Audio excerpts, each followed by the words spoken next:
Okay.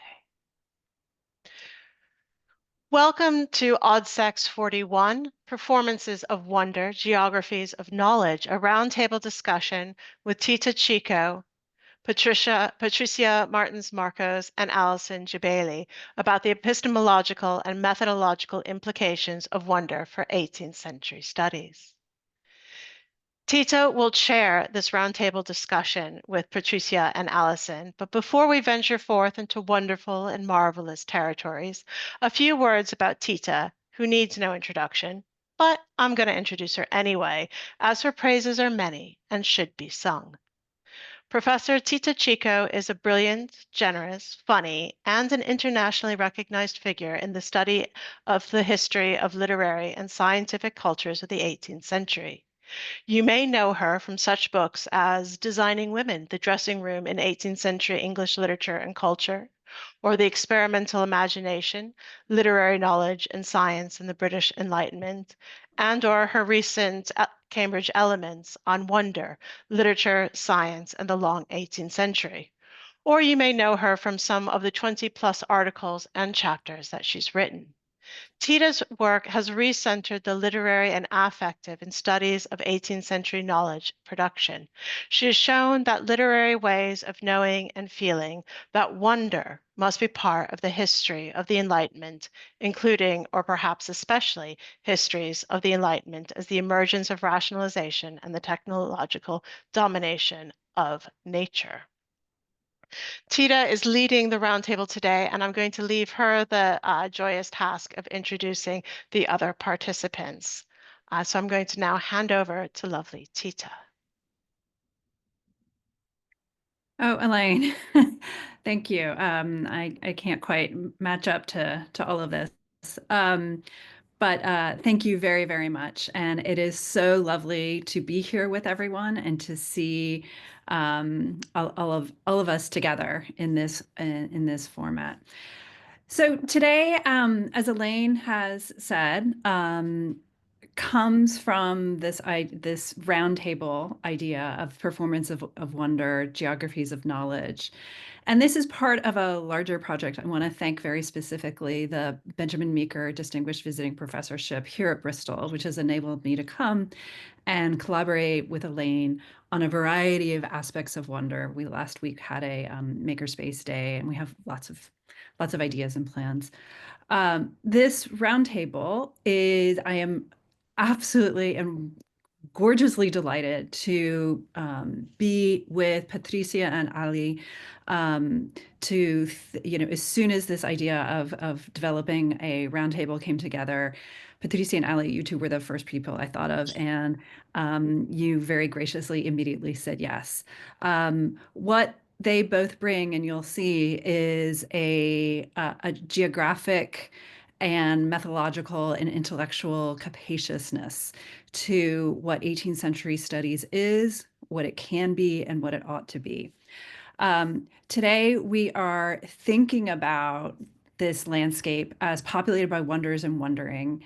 And as you'll see, we're reflecting our shared commitments and grounding our roundtable conversation by beginning with our reflections about Catherine McKittrick's work.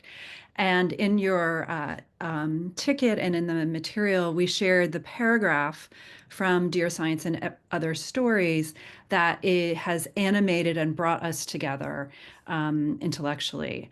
She writes, "This is a way of living and an analytical frame. That is, this is what wonder is, that is curious and sustained by wonder, the desire to know." Each of us will begin by reflecting upon McKittrick, and then we'll go to our particular object of inquiry.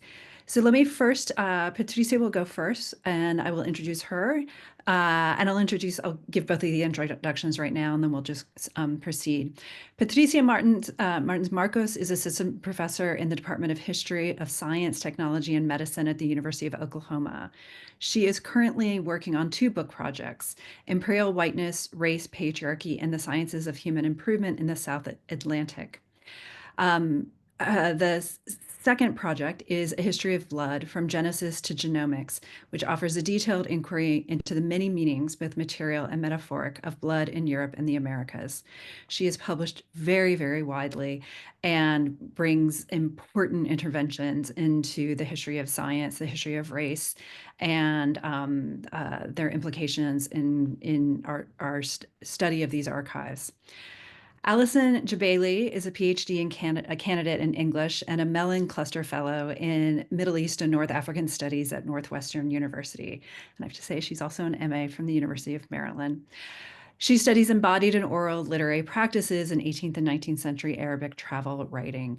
She has won numerous awards to support her work, and her first article on Indigenous knowledge production in the 17th century Canary Islands was published in Studies in 18th Century Culture. It was just published. So given all of this, I'd like to hand this over to Patrícia, and then when she's finished, if Ali, you would go, I'll have her a few words, and then we'll open it up for conversation. Thank you. Well, how to follow up, how to follow this.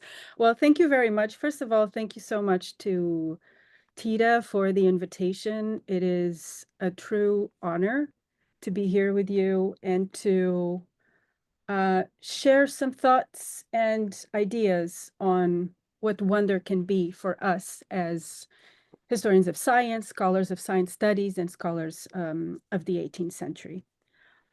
So the first thing that I wanted to discuss, I wanted to not only thank the invitation, but also the instigation to reflect on the work that wonder can do for us as scholars interested in science.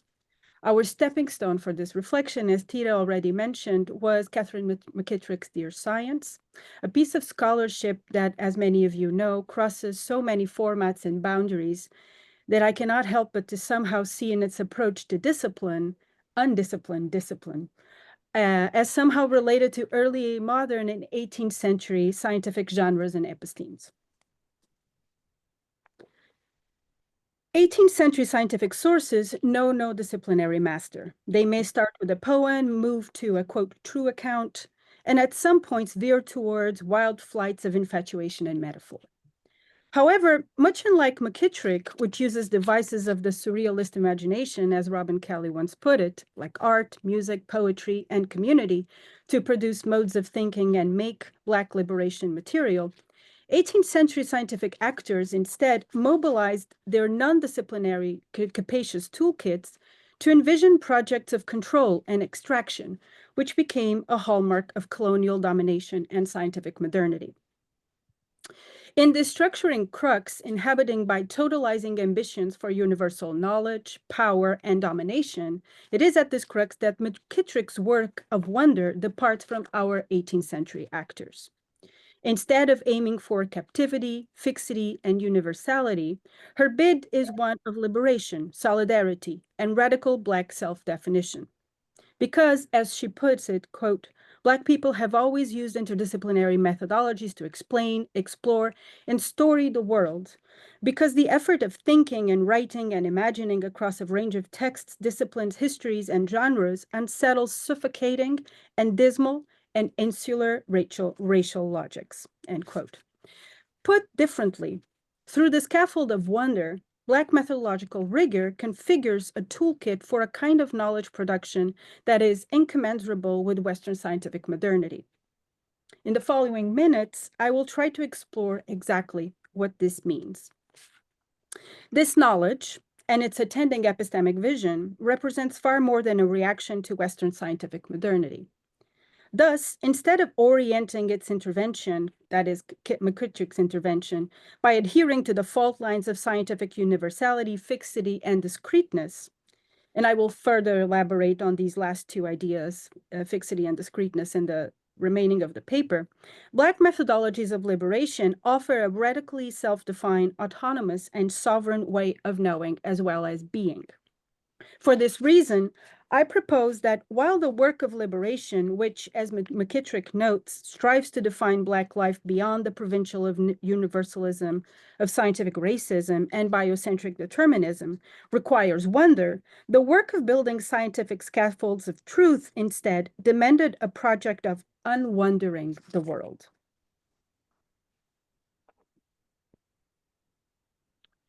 In order to unpack this idea, I want to go back to the 18th century and explore the bifurcated path separating the work of decolonial liberation, of which Black and Indigenous sovereignty are made, and the world of Western technoscience alongside the idea of unwondering, through this heuristic of unwondering.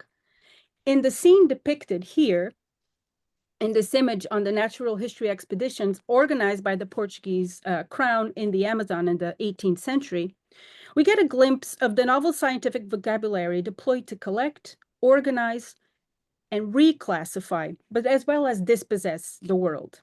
Set between 1783 and 1792, the philosophical travels, as they were known, were commended by the Luso-Brazilian Alexandre Rodrigues Ferreira. In the scene we see, in this scene, we see the division of labor deployed to make the world known, and as I submit, to repackage it its entirety as a novel version of the natural world, and this included humans. And this repackaging was done by rendering its multitudes into legible, discrete segments of a stable grid of indigenous dispossession. But the project of control and colonial knowledge figured here also drew from a logic of material accumulation and evidence, and of paying attention to an attending visual culture anchored to scientific empiricism, which was more to the alchemy of European dispossession through nature or naturalization. Through collecting, classification, and the power of naming, European knowers not only repackaged the sum total of the world into discrete singular parts, thus separating objects, lands, and knowledges from their communities, but they also disciplined vibrant, alive, and moving indigenous live worlds into discrete artifacts and museum collectibles. The consummation of taxonomy into a science of dispossession thus arrived with the seeming innocent authority of nature, in a gesture not only contrary to wonder, but which by deploying languages of authority about the natural world turned peoples, places, and their objects into empirical exemplars, now reclassified as artifacts and objects. This unwondering, as I call it, of the world inaugurated the logic of looting and erasure, which Ariela Aisha Azoulay analyzed in her book, Potential History. Potential history being the histories we could write when our worlds are not premised on dispossession and the cataloging of others' lives. Through its logic of empirical accumulation of evidence, 18th century natural science inaugurated a novel epistemic orientation that would inform the modern Western technosciences, discreteness. These logics are visible here in José Antônio de Sá's compendium for the observations that formed the plan for the philosophical and political journeys, which informed Alexandre Rodrigues Ferreira 9 years of traveling in the Amazon and traveling and collecting. Here we see the emergence of the table as a key technology of fixity and discreteness, a tool deployed in classification, but also made to assure the orderly labor of assembling Amazonian nature into a neatly legible orchestra of discrete components, a tool which, as Frederick Douglass put it in a scathing critique of polygenic racial theory, instantiated the labor division which was inherent to science in this scientific age. And he accused science of being a favoring division.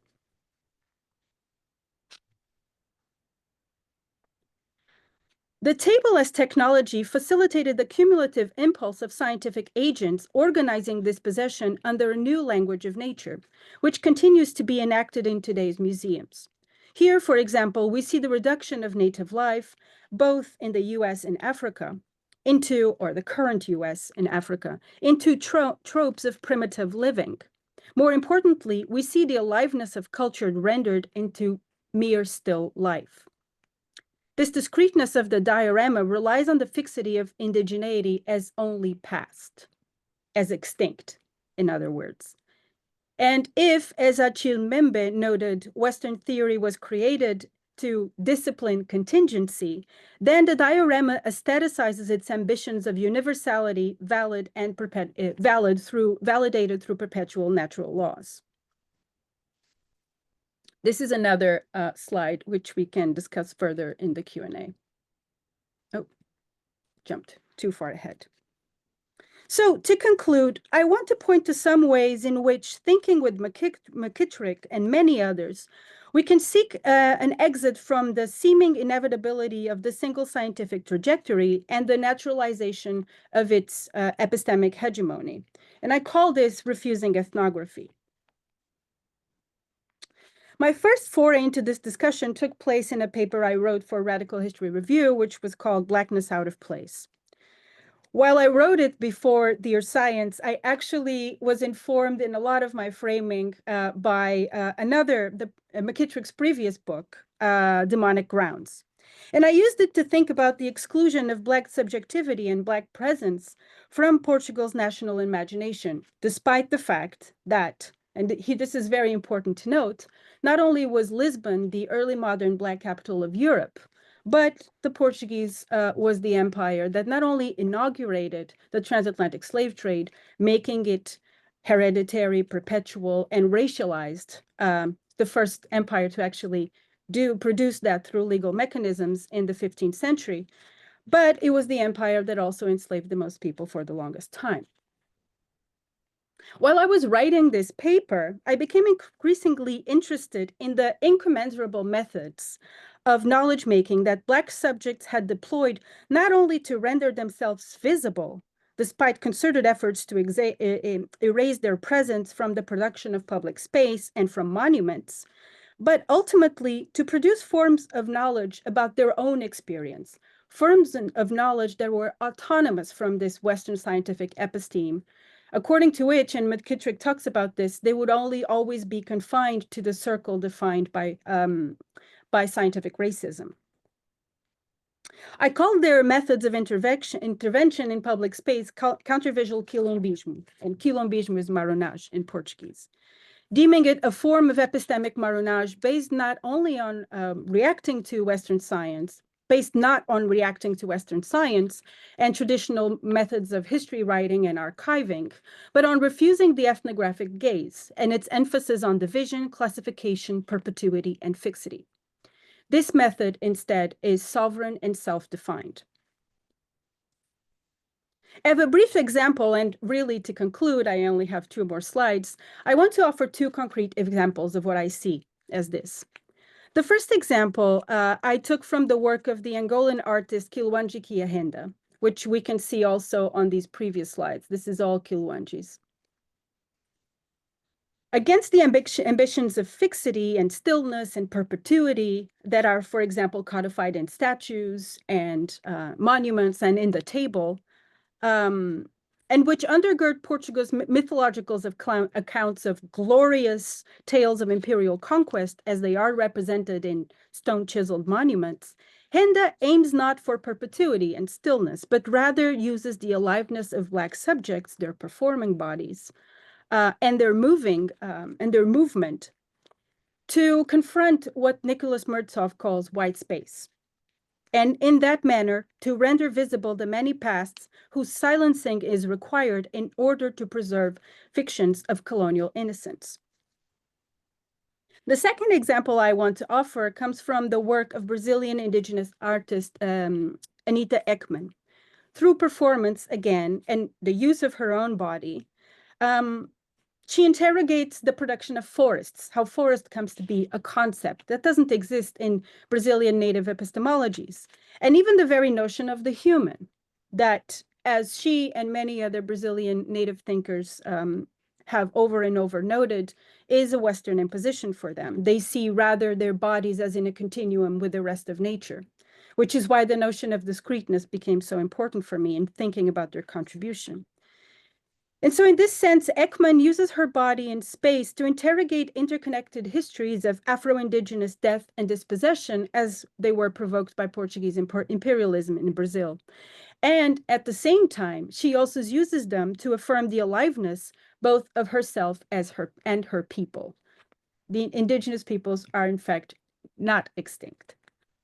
So just to conclude, these practices for me, I think, give us a new way to think with McKittrick, to revisit what the legacy of the 18th century might be, and to take these practices to rethink our works, to intervene in our archives, and to reimagine the kinds of sources and the work we do with sources. And this is actually why I love 18th century studies, because it allows me to have these flights of wonder that in history I'm often not allowed.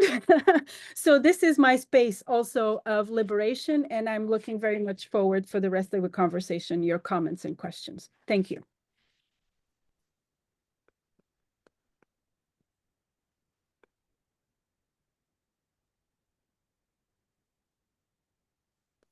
Okay, should I just jump right in, Tita? Is that the plan? Okay, cool. Okay, let me share. I have a couple of images, and just while I'm pulling them up, I just want to say thank you again to Tita, Patrícia, and Elaine for coordinating this and speaking together on this. I'm really excited and honored to be here. And Tita, I feel like this has been in the works since the class I took with you on Wonder was my very first semester of my master's. So it's been a long time coming, I feel. So let me share my screen, and then we'll get started.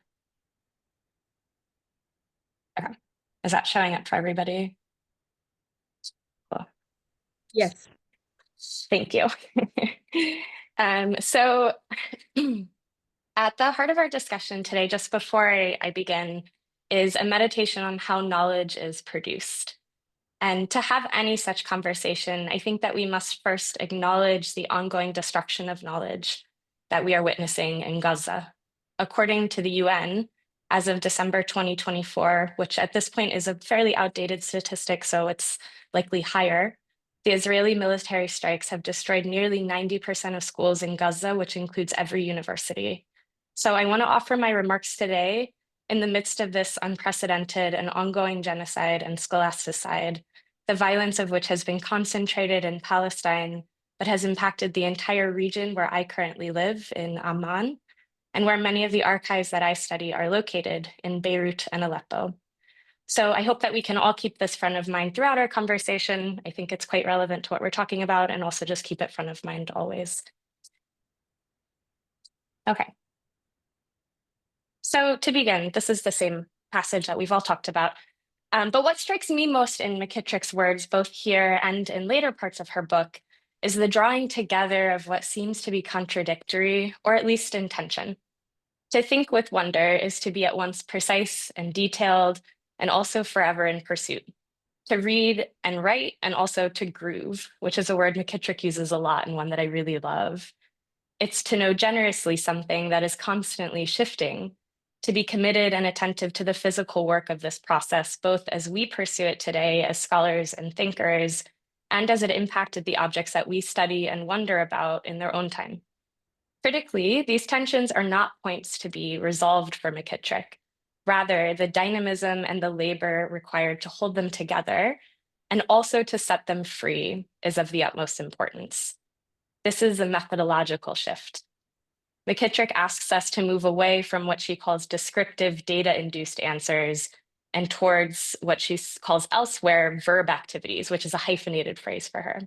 So more accurately, it's a marrying of these two things, descriptive data-induced answers and verb activities, which perpetually alters both and sets them in motion.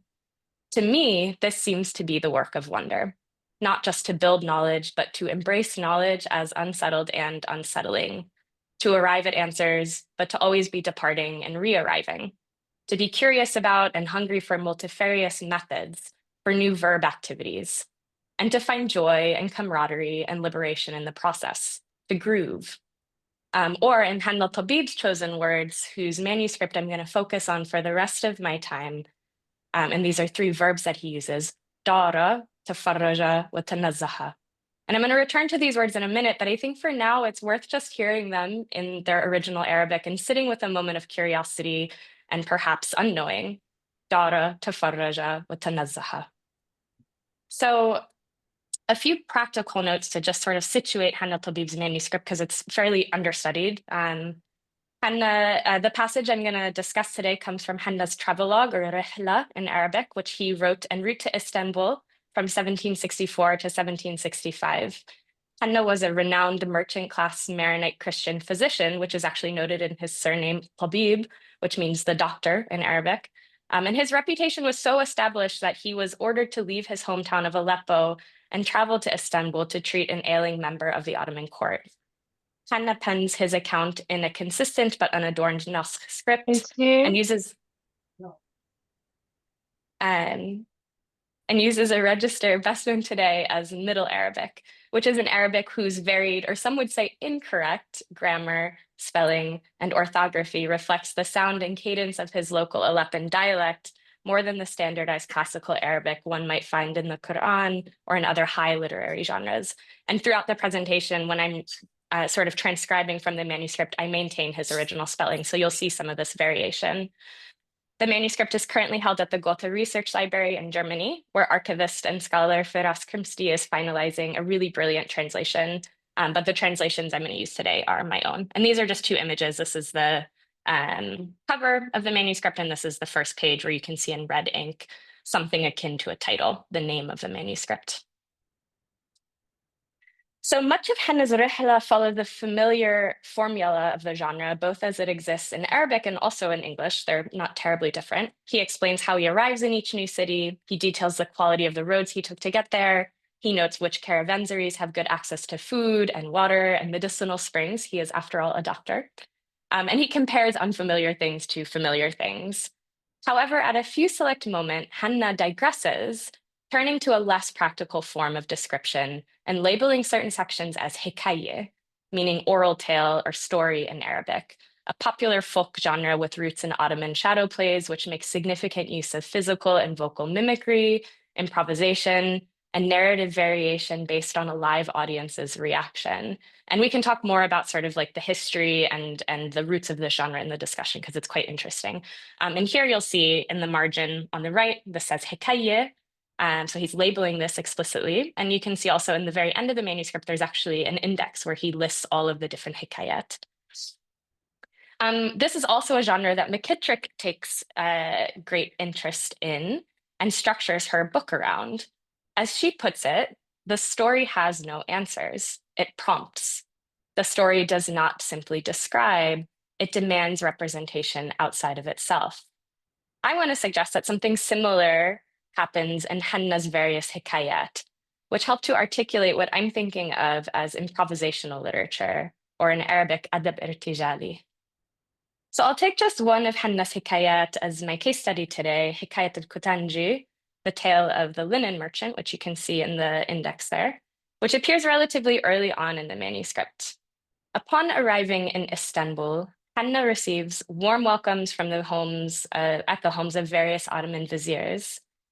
One particular vizier, however, has explicit instructions for his visitor. And here I'm going to read the Arabic, but the translation is on the screen. الوزير يأمرني أنه أدور أتفرج وأتنزه في إسطنبول وكان يقول لي أكثر الأوقات أنت ما رأيت إسطنبول والله مرة واجب أن تدور وتتفرج على إسطنبول لأنه إسطنبول ما هي مثل حلب هذه البلدة واجب أنه الإنسان إذا دخلها يتفرج عليها. So Hanna receives a set of 3 orders here, actually, or prompts, to use McKittrick's word. Here, ya'murni means he commanded me to do these things, this vizier. Udur, which could also be adawar, we can talk about this in the Q&A, atfarraj wa atnazah, which he relays in the first person as like, I should go and do these things in Istanbul. Not only can we hear echoes of the vizier's voice in this moment, but we also get a glimpse into his epistemological leanings, which are far less linear than they are circular. Each verb, and these are the same verbs that I started us with, implies a productive sort of aimlessness. Udur from the verb dara, meaning to go around in a circle, literally, or also to roam or wander, perhaps in search of something, depending on the form of the verb, which is actually hard to tell from the manuscript because we don't have the harikat, the voweling written. التفرج from the verb تفرج, meaning to take pleasure in the observation of something, and أتنزه from the verb تنزه, meaning to take a leisurely stroll around or perhaps to have a picnic. To know a place, then, is not only to observe it, rather it is to take part in a verb activity, to move through the city and search for something without any particular plan, nor any idea of that for which you are searching. In other words, to physically improvise and delight in the uncontrolled nature of the process, to relax by a fountain and eat fresh fruit, to have a picnic, to groove. Following the vizier's commands, Henna's first stop on his stroll through Istanbul is the marketplace, which he confirms is indeed not like Aleppo. Yet as he tries to situate himself and describe what it is like, a sense of circularity reappears in his words here as well. It's as if he's seeing double. And I'll read the English here, just for the sake of time. It is true, the city of Istanbul, as we mentioned and said before, is unlike any other city because it is unique in every sense. Everything you see there seems like something new. Even when you see a tailor, a blacksmith, or a carpenter, you perceive them differently from other tailors, blacksmiths, and carpenters. So Henna's empirical observations fold in on themselves. Tailors, blacksmiths, and carpenters are at once the same merchant class figures one would find in any marketplace in this part of the world at this period of time, yet they're also astoundingly different in their new setting in Suq Misr, or Misr Jajase, the 17th century Ottoman spice and textile market, sorry. And this is a picture of it, what it looks like today. It's still in Istanbul, still exists. And while he lists many attributes of the market, as is typical in travel writing, he ultimately submits. This souk, from its beginning to its end, baffles the mind. يدهش العقل, from the verb dahisha, which means to astonish, amaze, or to wonder or marvel at, and the noun al-aql, which is one's logical and rational mind specifically. So in this moment of uncertainty, he does not turn to more description to try and resolve his wonder, his dahash, to pin it down, to stabilize it, but rather he expands outward to tell a tale. His is not a descriptive data-induced answer, to think back to McKittrick's words, but a verb action, and a rather slippery one at that, as hikayat were necessarily acted out, mind pieced together from various stories that a Hakawati knew off the top of his head. These embodied and improvised qualities are reflected in the story itself, which begins with an explicit shift in register that Henna marks with the phrase walinahki, which means something like let us tell a story or let us talk about, which is typical in oral storytelling. His hikayya literally demands, in McKittrick's words here, representation outside of itself. It demands a third person, us, to come into being. Here he switches to let us talk about, the third person plural. This is a typical marketplace story of a damned woman, Imra'a al-Ayn, who disguises herself and attempts to burn down Misr Jajase by wrapping a smoldering coal in rags, hiding it in an embroidered bag, or a bu'je, as he calls it. And on the screen is a picture of what it might have looked like. This is a picture from a Suq in Salt, a city just outside of Amman. And she hands this bag off to the titular Kutanji, the cotton linen merchant, who had apparently wronged her, knowing that it would later combust and destroy his wares. But this is also a story that contains within it unstandardized grammars and spellings and rule evasions, all of which I'm happy to talk about in more detail later. They're quite technical, but I'm happy to talk about them.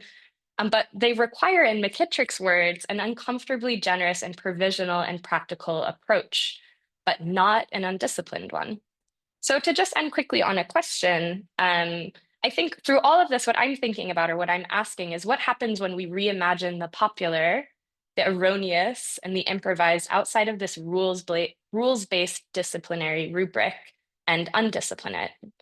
If we return it to an indigenously Arab understanding of literature, an Arab definition of literature, which itself has a very complex and sort of like multifarious definition that, again, happy to talk about more. But I think I'll leave it there and pass it off to Tita so that we have lots of time to discuss.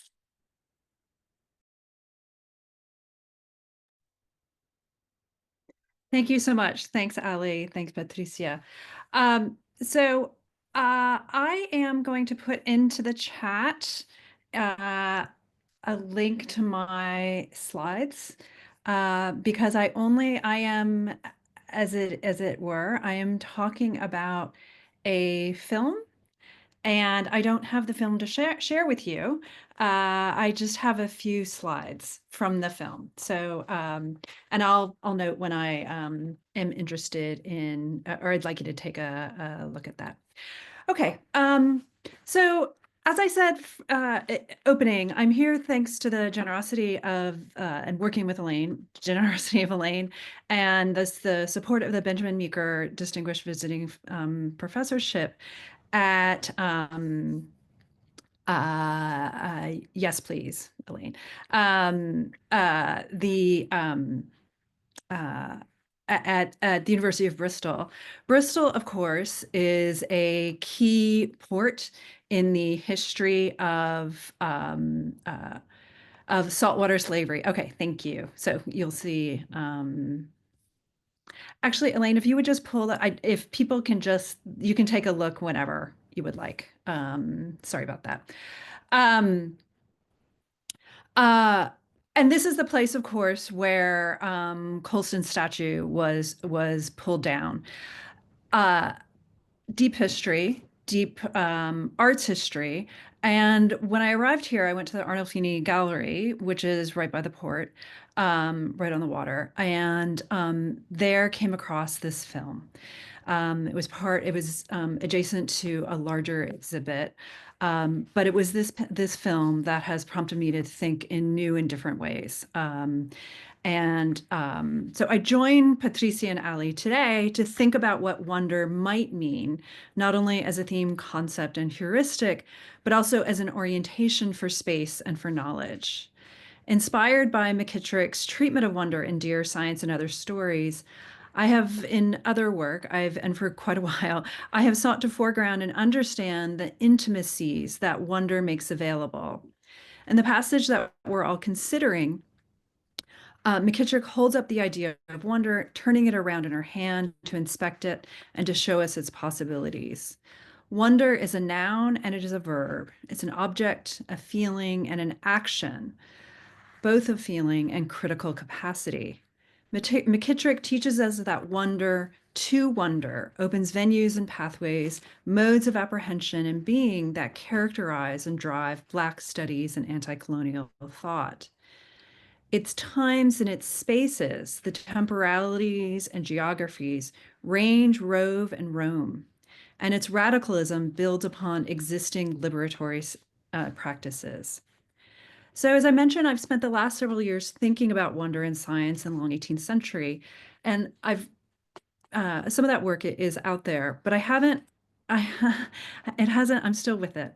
And today I want to bring these ideas to bear on a contemporary film that asks us to think with wonder in the ways that McKittrick imagines. I'm especially interested to explore the times and the spaces, those temporalities and geographies that wonder opens and that wonder troubles. So my focus in these comments is this short film called I'll Be Back. It's from 2022. It's 10 minutes and 54 seconds. It's digital, 16 millimeter, and archival. And it was most recently on exhibition at Bristol's Arnolfini Gallery. This film is by a Manchester-born filmmaker, Hope Pearl Strickland. I'll Be Back takes up the possibilities of archives and rebellion, history and geography, and brings forth this radical future. It is filmed in archives and museums across the United Kingdom. It explores a series of collections that preserve objects of colonial violence. In Strickland's own language, the film interrogates institutional collecting practices and reconsiders the distances between myth, history, and machinations of power. To do so, the film weaves and unravels on a tripartite axis.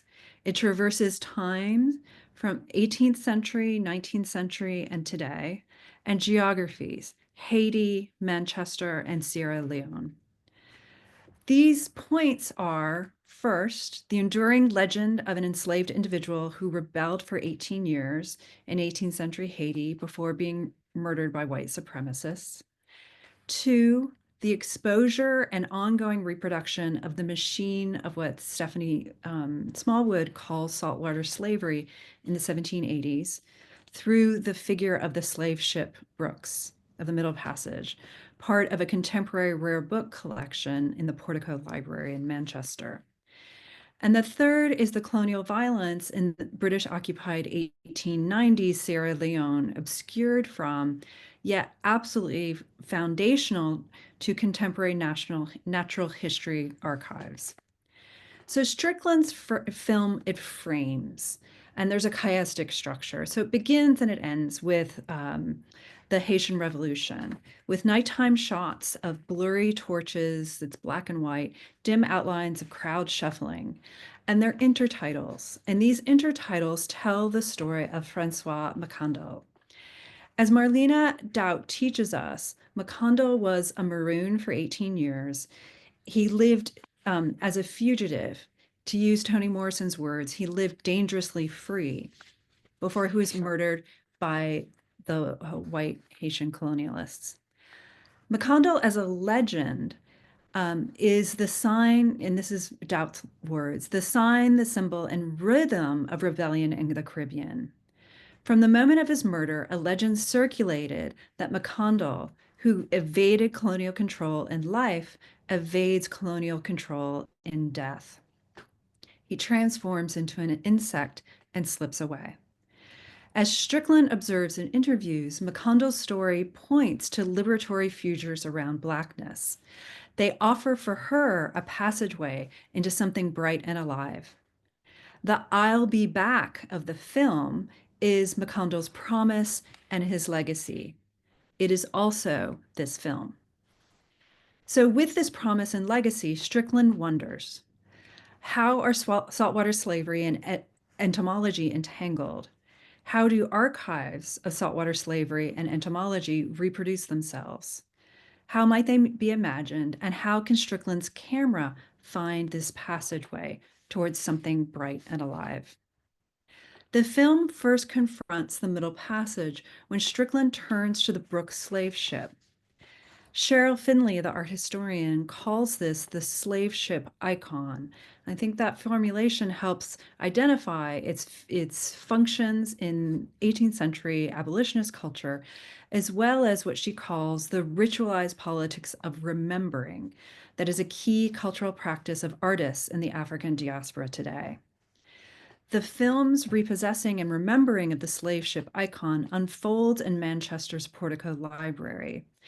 And you have all of these overhead shots, and it's filmed from above, and you see a couple of hands trying to open up this book and unfold the flyleaf. The title page is too faint to read, but there's a stamp of ownership, Portico Library, at an angle that marks the volume's current home. Two pairs of hands make several attempts to unfold the flyleaf.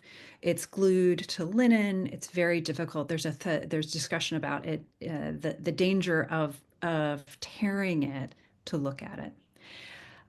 The focus, and finally, it opens up to the entire schema of the Brooks slave ship, its plans and its sections. The focus of Strickland's camera renders each figure of the engraving as an individual, but also as representative of the millions of stolen people. And as we follow the camera's quiet, careful study, we observe, as Fred Moten reflects, that the slave ship also contains the means of its own undoing. So for Strickland, the contrast is key. She contrasts, and there's a weaving back and forth between these two sets of iconographies.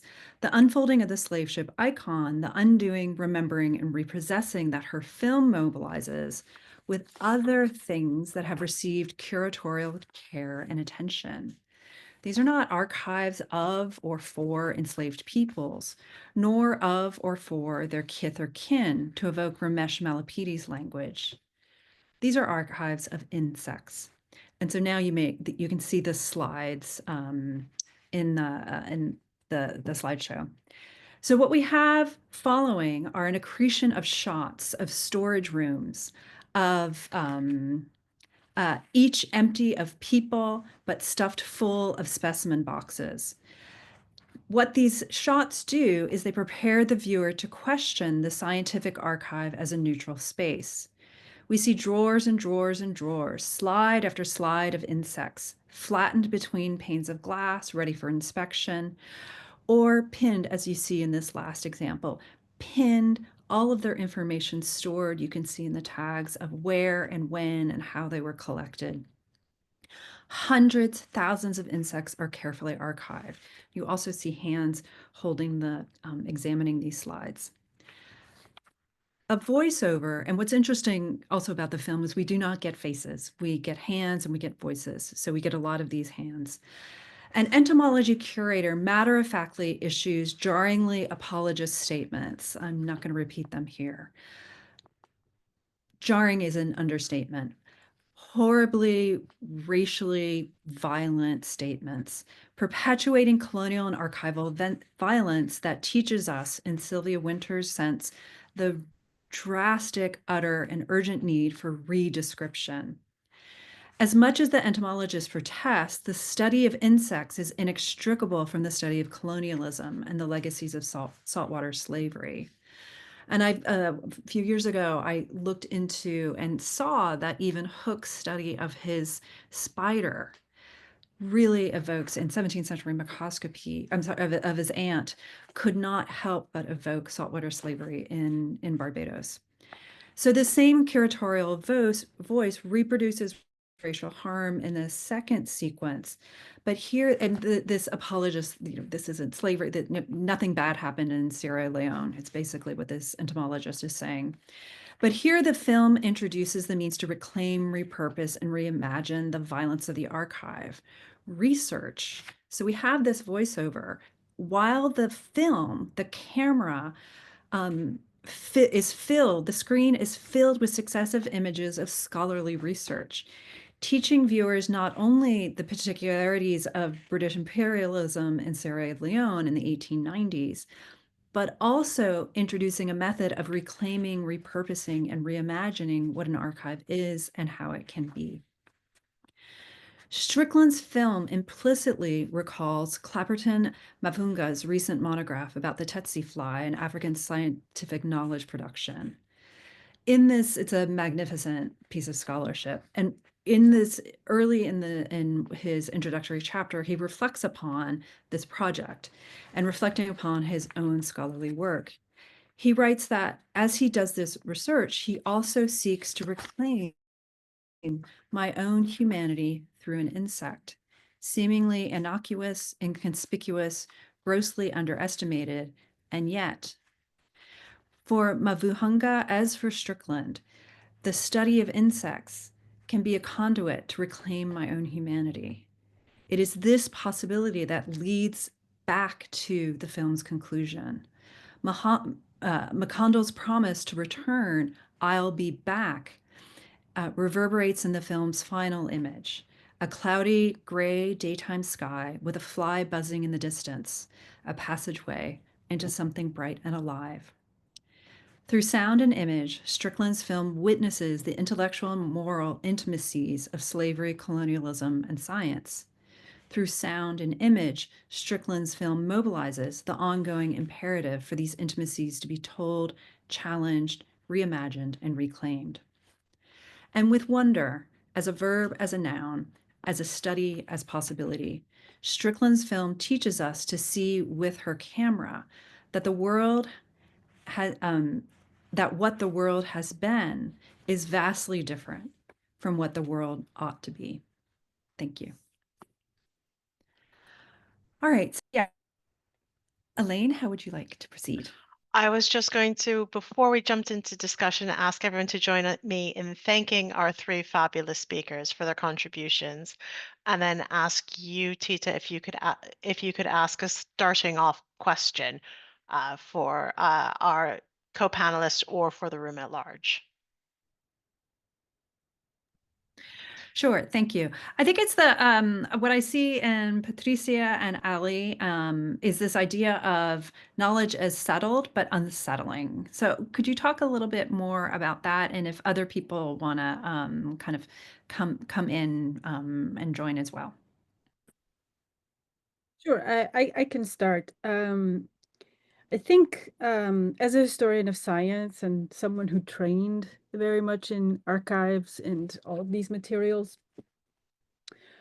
I think what I was seeing from my experience in the archive and looking at what actors were saying was this ambition to fix things, for fixity, as I called it, and to settle the unsettled, because that gives some power and that gives some control and that gives answers. And to me, that seemed to be very much inscribed in this ambition that monuments and museums contain for perpetuity and for a narrative that is stable, that is unchanging, unalterable. And where I saw McKittrick's work and the work of Black studies and Black methodologies and Indigenous methodologies was in that intervention, the subversive intervention, and not wanting any of that, but at the same time being confined to a space of illegibility and unscientificity. That's a hard word for say, but being unscientific for not wanting that, and for at the same time producing a different kind of valued knowledge, and a kind of knowledge that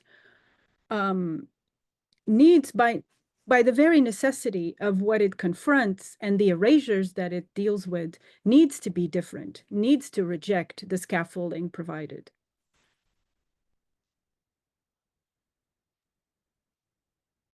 Yeah, and I mean, I think this is actually like a really interesting moment to sort of turn to the form of the manuscript that I'm talking about. And to me, I think the knowledge as settled and unsettling happens on the axis of sort of like the oral and the written is a thing I'm thinking a lot about in Hanna's manuscript, because we get this, you know, like oral tales traditionally. There were, of course, written manuscripts, but they were more present just sort of like in the atmosphere of the marketplace. They would have been performed, they would have been spoken aloud, they would have been passed down sort of like through families, through oral channels. But we get this really interesting thing in Hanna's manuscript, in that we get them in a written form. And I think that like so like just across the axis of form, it's settled and also unsettling, because the hikaye as a form like never would have been, it would never like maintain its singular structure. Like every time you would tell a hikaye, it would change slightly according to how the audience is reacting to it. So we get something that like appears to be settled, but if you sort of like dig into the fact that he's labeling these things as hikayet, he undercuts it at the, like simultaneously. It's like we get something stable, and we're also told that it is like inevitably unstable. And I think that it also sort of functions along the lines of like the body and like the reader. I think the index is a really fascinating thing in Hanna's manuscript. It's quite uncommon in Arabic manuscripts from this period. And to me, that's sort of pointing towards some sort of embodied reading practice, that somebody could pick this book up, find the hikayat that are all listed under harf ha, and then go to these places in the manuscript and perhaps improvise and sort of jump between them, which I think is a really fascinating possibility. Because oftentimes, you know, like not to be terribly binary, but I think oftentimes when we get a manuscript, it's thought of as this, or any sort of like written object, that like it has this sort of like stable authority. But I think that in this context, Hanna's manuscript is a really fascinating example in that it gives us both, right? Like it is both a written stable object, which in this period of Arabic literary production is actually not, there aren't a ton. Like there is sort of like a decrease in the number of manuscripts being produced because of the politics of language in the Ottoman Empire. But yeah, like we get something written, but we also get something that undercuts its own written authority with something like quite playful, in my opinion. A lot of the stories are funny, are sort of scandalous, are dramatic. So we get a lot of that affect built into.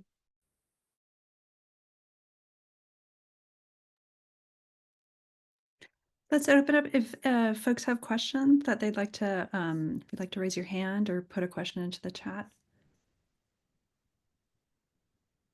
And we can keep the Zoom room running as long as people are curious. We're almost at the end of the hour, but please do stay if you can to carry on the discussion. Vivian, Viv? do you want? Yeah. Sorry, I'll turn that over to you, Tita. You're chairing. I'm sorry. Viv, go ahead. Sorry. Hi, Tita. How are you? What an amazing talk. I'm so inspired. So I'm thinking about your work with Hook, of course, you know me, and this idea, and this I think ties in with the other papers too, this idea of pinning down a specimen as like an epistemologically correct representation of a thing, an object, an idea.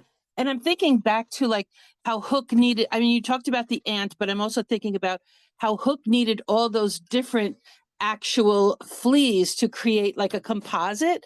And I think that that's something that works really well. And of course, I know you thought about this with this film that you're talking about with the, I'll come back as a fly. And I'm just fascinated. I was wondering like how much of your work with Hook has influenced this amazing project about wonder.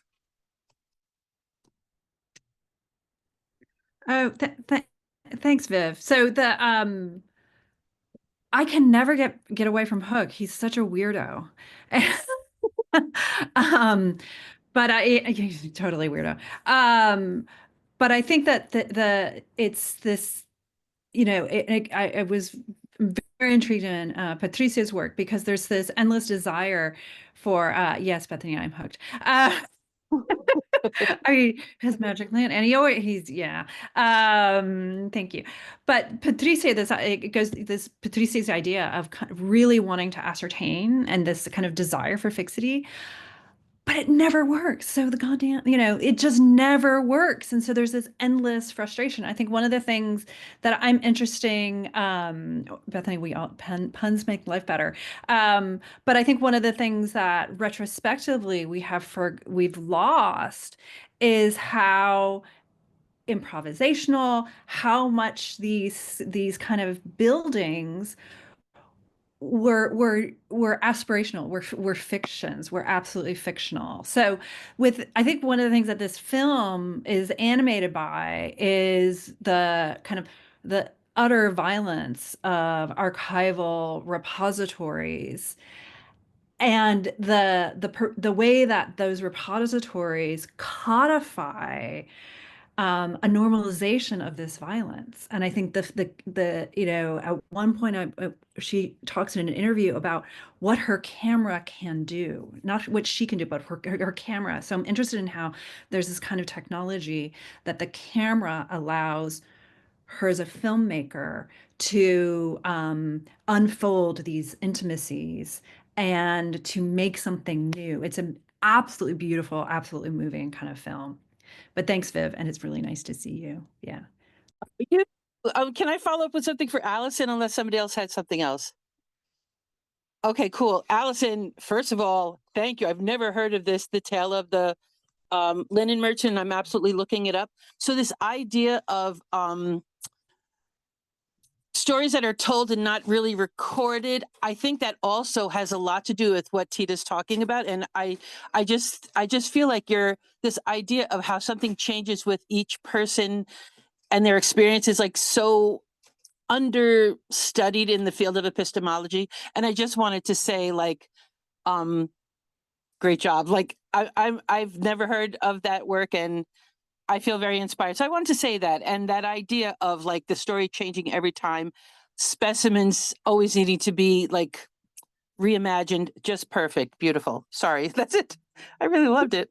No, and maybe I can sort of like explain a little bit. Thank you so much, by the way. And it was really lovely. I mean, it's so fun to talk about these manuscripts because you're not alone in not knowing that they exist. This is actually, to me, like such an incredible tragedy in 18th century studies is that there's not a lot of conversations about what Arabs were writing about themselves. Like there's lots of studies about Orientalism. There's lots of studies about what, you know, Europeans were writing, what Ottomans were even writing.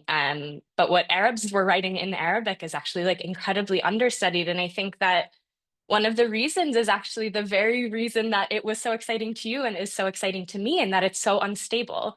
You know, like it doesn't function with the same authority as you know, something that's printed in a printing press. It doesn't have the same authority as Alf Layla wa Layla, the story, you know, the tales of 1001 Nights, which are also hikayat, they're also tales, but they get sort of like embedded into the system via multiple versions and being edited and being translated and all these sort of like structures of archiving that give them legitimacy. But I think that like the very thing that excites me and excites you and it hopefully excites all of us about Hanna's tale is that it's really unstable. It's written in imperfect grammar. It has a lot of spelling mistakes, you know, variations, as I like to call them. It's really challenging to read. It's written in dialect, so you have to have like a really like keen sense. I've had to get so much help to make sense of these words. And every time I talk to someone, oftentimes it's a different perspective on like what it's saying from what I thought it was saying. And so I think that like I mean, just to say that the very thing that has taken away its authority, I think is the thing that I want to use to sort of recuperate it, that its flexibility and its instability and its variation is actually the thing that really challenges not just our perception of 18th century Arabic literary studies, but challenges like really on a broad sense, sort of like the epistemological expectations we have for literature, for scientific writing. And Hanna is also fascinating in that sense, in that he's a doctor, but he writes this very peculiar manuscript. So I'll stop there because I'm sure we have lots of questions, but happy to talk about it more.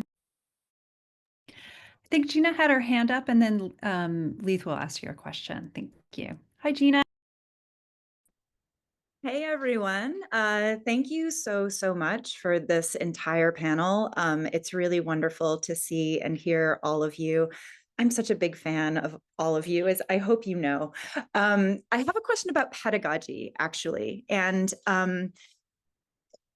all like the combination of your talks and thinking about the different sites in which these talks are taking us. The museum collection, the cabinet of insects, and the somewhat like unfamiliar or new to Western readers, kind of Eastern text.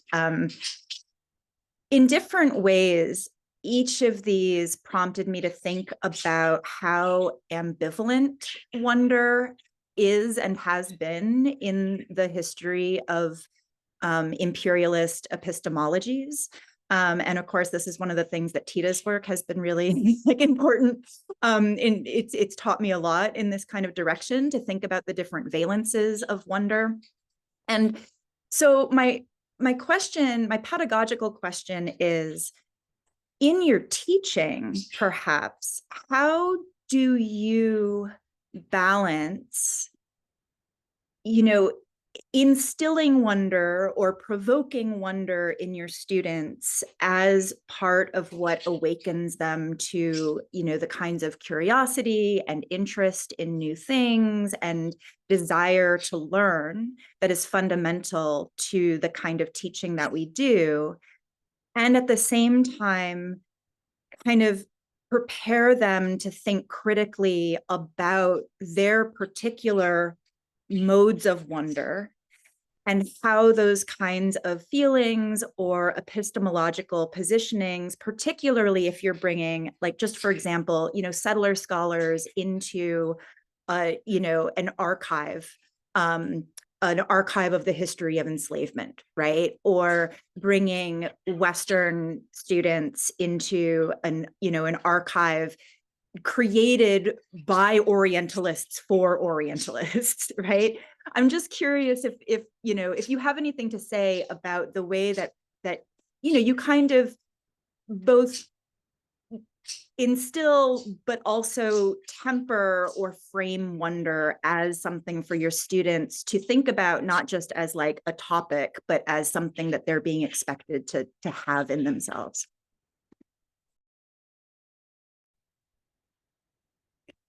I have a few. Thank you, Gina. And I think that goes to the core of pedagogy. And it goes to the uncomfortableness I think one of the wonder is the opposite of mastery. Wonder is animated. The desire to know is a desire for mastery, but true wonder cannot. It cannot. And I think that Julieta Singh, she has her book Unthinking Mastery, and thinking about disciplinary knowledge acquisition as an colonial imperialist project. So it's and I guess it's part of one of the things that the unsettling, that this is really meant. Learning isn't fun.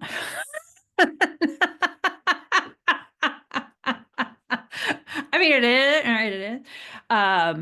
But the T-shirt quote you. I'm like, my students love me. That it isn't, hard work doesn't, it's not that you lift 10 pounds 3 days in a row and you can lift 15. I mean, it is not.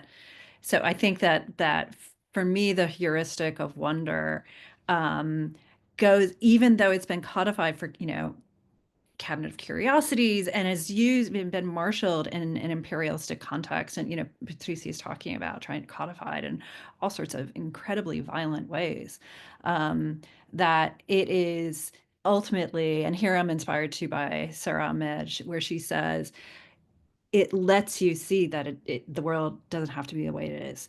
Now, whether the way the world is every what's going on in the thank you, Bethany. Whether that would be towards justice, I don't know, Gina. But Patrícia and Ali, I just jumped in there, so.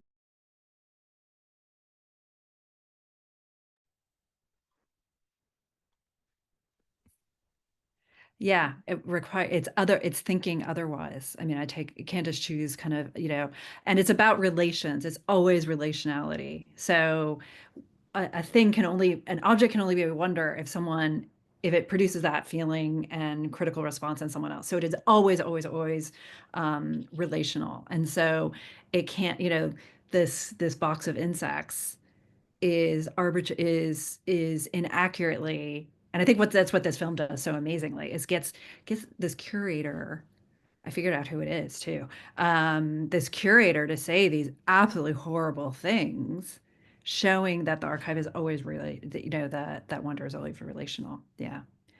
But yeah. I was just thinking about how maybe I haven't used wonder as a heuristic in the classroom, but I should. But I was thinking about the work that contingency does for historians and its importance. And that I think is a lot more important. I do, in one sense, I think one of my key approaches is open-endedness. We can come at manuscripts and sources in so many ways. We can read them in so many ways. And so I try to instill pedagogically the idea that it's fine if you read it differently than me, but you have to have a supporting argument for it. And I was also, just as Tita was talking, thinking about the conundrum that is trying to teach students skills, and so instill a kind of disciplining, but at the same time celebrate some kind of methodological anarchism and freedom to kind of think and to wonder, to ask questions that are not necessarily straightforwardly answered and that don't necessarily require a black or white answer, but can be ambiguous, can be liminal, and accepting that. And for me that's where the work comes of, okay, how do we formulate that into an argument? How do we write about not knowing, for sure, at least? How do we write about wonder? And to me, it has always been one of the things that I've loved about early modern science and the 18th century was that things were all mashed together. So the clear sense of this is chemistry, this is biochemistry, this is genetics, this is the reductionism wasn't there. Everything could be everything all at once in all places at the same time. And kind of teasing those simultaneities and that kind of chaos was very interesting to me. And that's why I started with the ways in which I thought that actually what the work that Wonder does in McKittrick kind of touched on that chaos that the 18th century brings. But also for me, what I see by the late 18th century, and this I think is a good debate to have in 18th century studies, is the uses that the 18th century has, especially for modernity, because it's very instrumentally used. People will go to the 18th century to get Linnaeus, to get very specific things that belong to the teleology of the modern. And so learning ways in which not to think about in that way and to embrace that chaos and to think about how to write about that, all these totalizing projects that people wanted to pursue. I think that's really, I'm fascinated, remain fascinated about that. Leith has a question, and maybe we'll have this be the last one. I'm aware of time. Thank you, Leith. 3 wonderful papers. Thank you. Bethany, we need you. Can I ask if Allison could speak more about the readership and the provenance of this manuscript? Yes, definitely. And I actually was going to do a very tricky thing where I tied my answer to the last question to this question, which feels like expert level question answering, or wonderful level question answering, depending how we want to think about it today. But I guess just like very quickly on this question of pedagogy, I was thinking a lot as you all were talking later in Dear Science, McKittrick talks about the act of citation, and how I think like sometimes there's this habit of like pitting citation against wonder. Like citation is the pinning down in some senses and the stabilizing and the tracing of your path, right? And I love her reframing of it as like an act of sharing, as an act of collaboration, as an act of like not domination, but like a generosity of sorts. And I think to me, maybe that's like a version of answering your question, Gina, of yes, like, yes, we wonder, yes, we let our minds fly free, but we also credit, we also share, we also, think consciously about, like when citation can become something, I don't know, like oppressive, but also I just like love this reframing of it as a gesture of solidarity and camaraderie. I think it's like really liberating for me personally, and it balances, I think, the habit of wanting to turn that into a binary.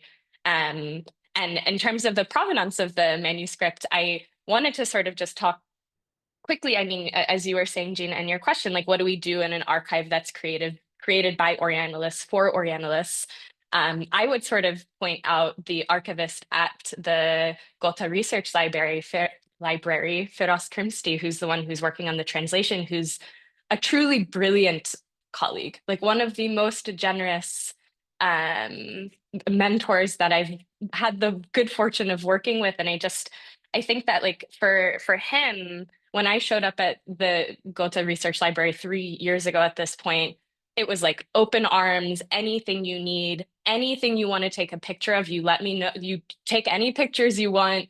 And if you missed a page in something, you just send me an email and I will like send you what you need. I mean, like the level of generosity. And I mean, he's also been working, like I know scholars all over the Arab world email him for things, and he's incredibly responsive and incredibly generous and kind. And so I think kindness also matters a lot in this question. So to speak on the provenance, how this manuscript ended up in Gotha, which if you know anything about Germany, I always describe it to people as like, if you pull up a map of Germany, it's literally the dot right in the middle of the country. And it's not Goethe, it's Gotha. Like everyone mixes these two things up. It's a tiny, tiny little town to the west of Erfurt.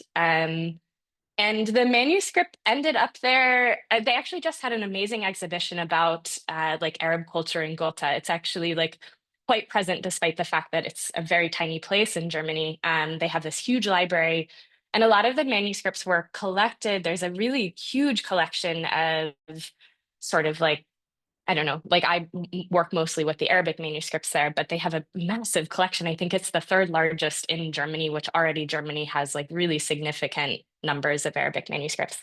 And this particular one, it's manuscript 1550.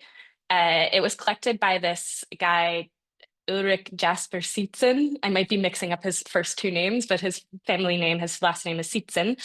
And he collected it in the 19th century, and he has actually like a really fascinating description of the manuscript in his catalog where he talks about henna, he talks about going to Aleppo, getting this manuscript, bringing it back. And a lot of it was tied up with sort of like, you know, like general desires, like philological desires to make sense of the Bible, to convert people. Like Seitzen was it's all sort of tied up in this like Protestant movement to sort of like convert Eastern Christians and bring them over, you know, understand their angle on Christianity and sort of like bring them over to, you know, whether it's the Protestant side or the Catholic side. In Aleppo, for example, the desire to convert Eastern Christians is a huge reason why there's so much French influence in the region.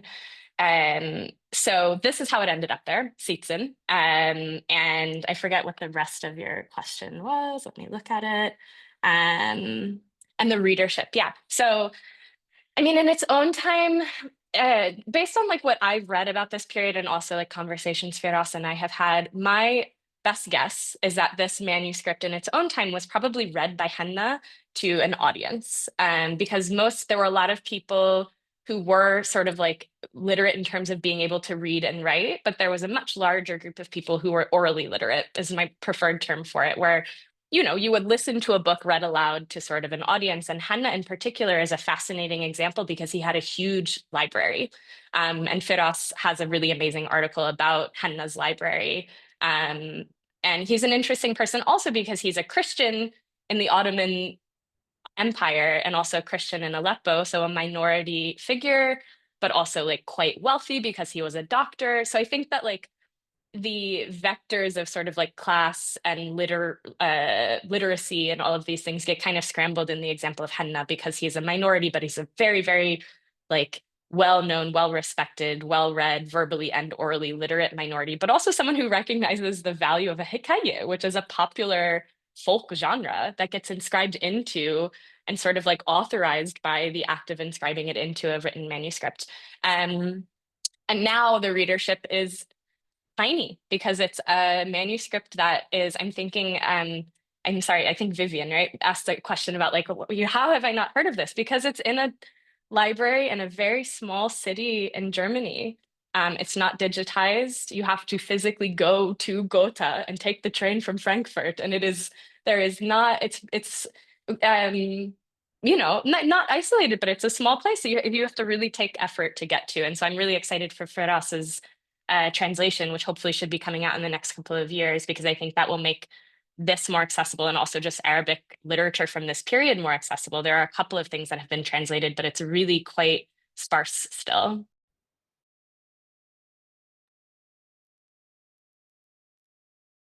All right. Elaine, should we wrap this party up?